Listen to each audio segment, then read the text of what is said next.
ગાંધીનગરના સેક્ટર 11 સ્થિત જિલ્લા અદાલત સંકુલમાં વકીલો અને ડિસ્ટ્રિક્ટ જજ વચ્ચેનો ગજગ્રાહ હવે ચરમસીમાએ પહોંચ્યો છે। વકીલોની વર્ષો જૂની માળખાકીય અને ન્યાયિક વહીવટને લગતી પડતર માંગણીઓનો કોઈ ઉકેલ ન આવતા ગાંધીનગર બાર એસોસિએશન દ્વારા શરૂ કરાયેલું આંદોલન વધુ ઉગ્ર બન્યું છે। અંદાજે 700 થી વધુ વકીલો અદાલતી કાર્યવાહીથી અડગા રહેતા સમગ્ર જિલ્લાની ન્યાયિક વ્યવસ્થા ખોરવાઈ ગઈ છે। જિલ્લા કોર્ટ સંકુલમાં વકીલોની વર્ષો જૂની પડતર માંગો સંતોષવામાં નહીં આવતા વકીલોમાં ભારે નારાજગી વ્યાપી ગઈ છે, જેના પગલે ગાંધીનગર બાર એસોસિએશનના નેજા હેઠળ વકીલોએ ડિસ્ટ્રિક્ટ જજ સામે મોરચો માંડ્યો છે। આજે અંદાજે 700 થી વધુ વકીલો અદાલતી કાર્યવાહીથી અડગા રહીને વિરોધ નોંધાવ્યો છે। આંદોલનને સજ્જડ બનાવવા માટે વકીલોએ આજે કોર્ટ કેમ્પસમાં પક્ષકારોના પ્રવેશ પર પણ સંપૂર્ણ રોક લગાવી દીધો છે, જેને પગલે સવારથી પોતાના કેસ માટે આવેલા સેંકડો પક્ષકારો ભારે મુશ્કેલીમાં મુકાયા છે। આ આક્રમક આંદોલન પાછળનું મુખ્ય કારણ વર્તમાન ડિસ્ટ્રિક્ટ જજની વહીવટી શૈલી હોવાનું સામે આવ્યું છે।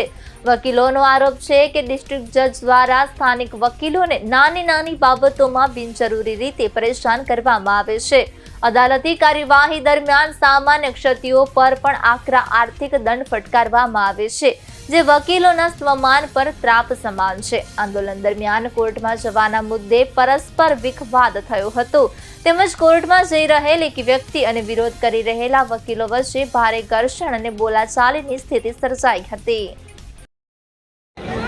તારીખ 8/6/2026 થી ડિસ્ટ્રિક્ટ જજ જે.એસ. મલ્હોત્રા સાહેબની કોર્ટની સૌપ્રથમ તો અસહકારની લડત અમે ચાલુ કરેલી, છતાં અમારી માગણીઓ 23 મુદ્દાની જે માગણીઓ તેનો સંતોષમાં કોઈ હકારાત્મક જવાબ ન આપતા અમે આજ રોજથી સંપૂર્ણ તમામ કોર્ટોનો અસહકારની લડત ચાલુ કરેલી છે। અમારા મુખ્ય મુદ્દા એ છે કે ડિસ્ટ્રિક્ટ જજ દ્વારા વકીલો સાથે અસભ્યતા રીતે વર્તન કરવામાં આવે છે। હોદ્દેદારો સાથે પણ અસભ્યતા રીતે વર્તન કરવામાં આવે છે। હોદ્દેદારોનો કોઈ લેખિત જવાબ આપીએ કે ગમે તે આપીએ, કોઈ જવાબ આજ દિન સુધી અમને લેખિતમાં મળેલો નથી। બીજી વસ્તુ કે અમે આટલી ગરમીમાં વકીલો સતરીઓ મૂકીને બેહી રહ્યા હોય 40 ડિગ્રી 45 ડિગ્રીમાં, છતાં અમે શેડની માગણી કરી હોય તો એનો પણ નિકાલ આવતો નથી। બીજી વસ્તુ, માણસો માટે શેડ નથી પણ ગાડીઓ માટે ગરમ ના થઈ જાય એના માટે શેડ મૂકેલા છે।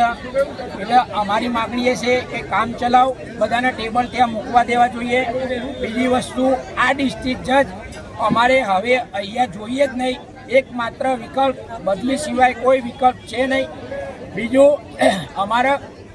અમે માગણી કરેલી ભાઈ 3જા મહિનામાં ગરમી પડતા પહેલાં 4 કુલર 4 આરો મશીન મૂકવા માટે, જે અમે અમારા ખર્ચે મૂકતા હતા, છતાં ડિસ્ટ્રિક્ટ કોર્ટે આજ સુધી અમને પરવાનગી આપેલ નથી।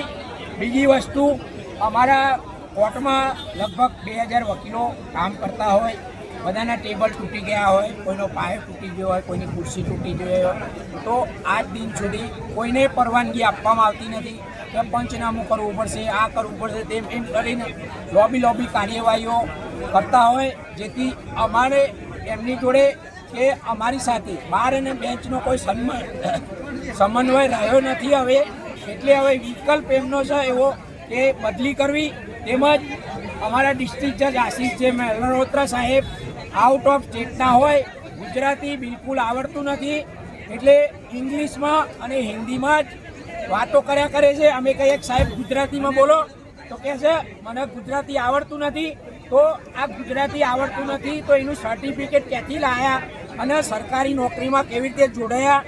પછી બીજી વસ્તુ, LADCને જે નિમણૂકો કરેલી છે, અમારા ગાંધીનગરમાં 2000 વકીલો છે, છતાં કોઈ લોકલની પસંદગી નથી કરવામાં આવી। 2 મહિલાઓ જે તે પહેલા વખતે નોકરી સુરત કરતા હતા, એટલે એમના કોઈક સેટિંગમાં હશે, એ બહેનોને LADCમાં નિમણૂક કરેલી છે।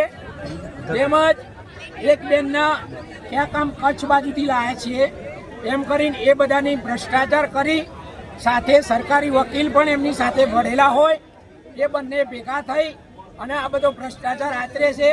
એટલે અમારી માગણી બીજી એ છે કે LADCની જે નિમણૂકો કરેલી છે એ તમામની રદ કરી અને ફરીથી લોકલ વકીલોનો સમાવેશ કરવાની વિનંતી છે અને હાઈકોર્ટે આ બાબતે અમારું ધ્યાન રાખી અને આગળની કાર્યવાહી કરવી જોઈએ અને વધુ વિગત અમારા ઉપપ્રમુખ શ્રી રાજેન્દ્રસિંહ ચાવડા બોલશે.